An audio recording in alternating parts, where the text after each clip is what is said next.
Ми з вами знаходимося в місті Борщів. Це в Тернопільській області. В рамках фестивалю «Борщівська вишиванка» тут постійно проводять фестиваль борщу під назвою «Борщ їв». Кожного разу на цей фестиваль приїжджає ось така українська піч на колесах. Біля цієї конструкції постійний рух. Ще зранку, коли фестиваль тільки розпочинається, чоловік займається дровами та розпалює вогонь в печі, а жінка нарізає запашний хліб і намащує на нього сало, щоб потім пригощати всіх бажаючих цією смакотою. Та ще й огірочки квашені на додачу. Мене звати Оля. Працюю директором будинку культури села Жилинці. 20 років вже перейшло, як я печу отей хліб. Це для мене, як вам сказати, задоволення того, що я можу потішити цим хлібчиком людей. А от яке хобі? Треба наробити це біля хліба. Його важко замісити. Але взагалі-то я щаслива, що можу угостити людей і спечи отакий хлібчик. А це чоловік Ольги Михайло, і він напалює п'єц, щоб у ньому можна було спекти свіжий хліб. Всередині печі спеціальна цегла, на яку кажуть шамотка. І коли жар вигорить і цеглини побіліють, то це знак, що можна починати випікати. До речі, піч на фестиваль привозять трактором. Через специфічність конструкції звичайним транспортом її не затягнеш. Важить вона більше 1 тонни. Їздить на таких великих колесах. З самої печі стирчить високий комен, з якого зараз виходить дим.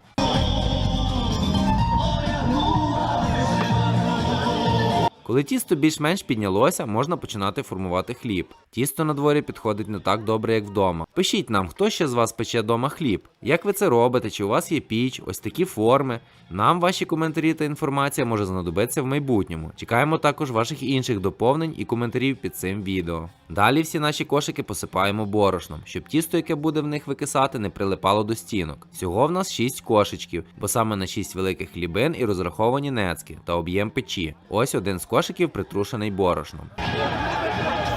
Далі пані Ольга відділяє частину тіста. Ніяк не відміряє, вже з досвідом очі та руки відчувають, яку частину потрібно взяти. І починає формувати кулю, яку пізніше покладе до кошика. Пан Михайло, коли вже тісто у формі, підбирає сформований хліб і відставляє в сторону. А пані Ольга продовжує старанно і уважно формувати майбутній хлібчик. Тісто на вигляд дуже м'яке, еластичне та приємне на дотик. Аж хочеться теж взяти в руки частину і долучитися до процесу.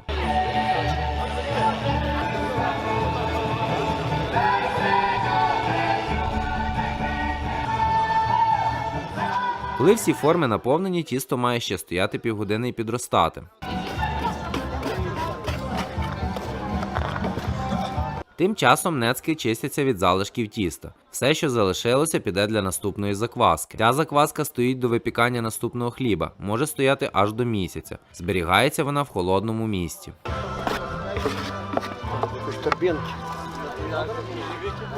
Пройшло трохи часу, і ми бачимо, як дрова поступово догоряють і цеглини всередині побіліли. Вже можна ставити хліб в піч. Почекай. Перед тим ще робиться з яйця і води емульсія для змащування хліба. Досить. А далі найцікавіше. Пані Ольга розгортає вугілля по бокам. Частину жару взагалі видаляють з печі. Потім бере в руки дерев'яну лопату і починає процес садіння хліба у піч. Тримай.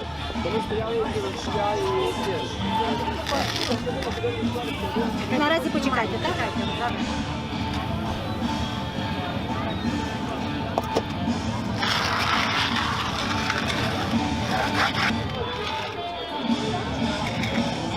На лопату обов'язково сипеться підсипка з борошна, щоб хліб легко зіскочив з лопати. Втираємо наступний хліб яєчною рідиною і теж поміщаємо в піч.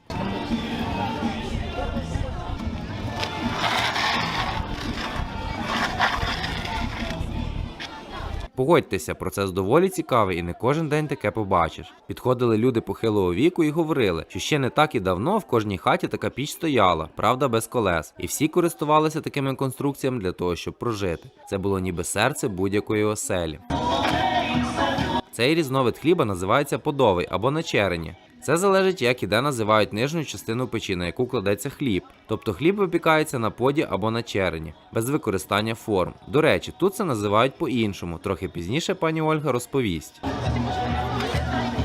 Через 10 хвилин загнітиться хліб, тоді я заберу затулу І він буде допікатися ще 1,5 години. Мамуся моя випікала, але тільки в пательнях, формах. Звичайний хліб в формах. А на дні ніхто не п'є. Нас на дні кажуть. На дні, На дні. От бачите, без нічого, без форми. Так. Отакий на дні хліб.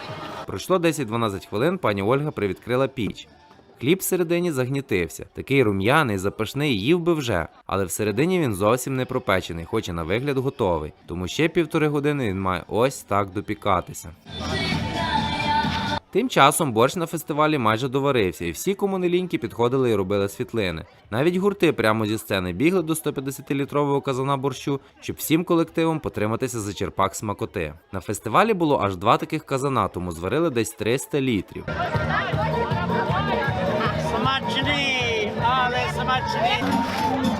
Ось прийшов відповідний час і хліб почали діставати з печі. Тому хлібини вийшли менші, ніж ті, що випікаються дома, і які лежать на печі.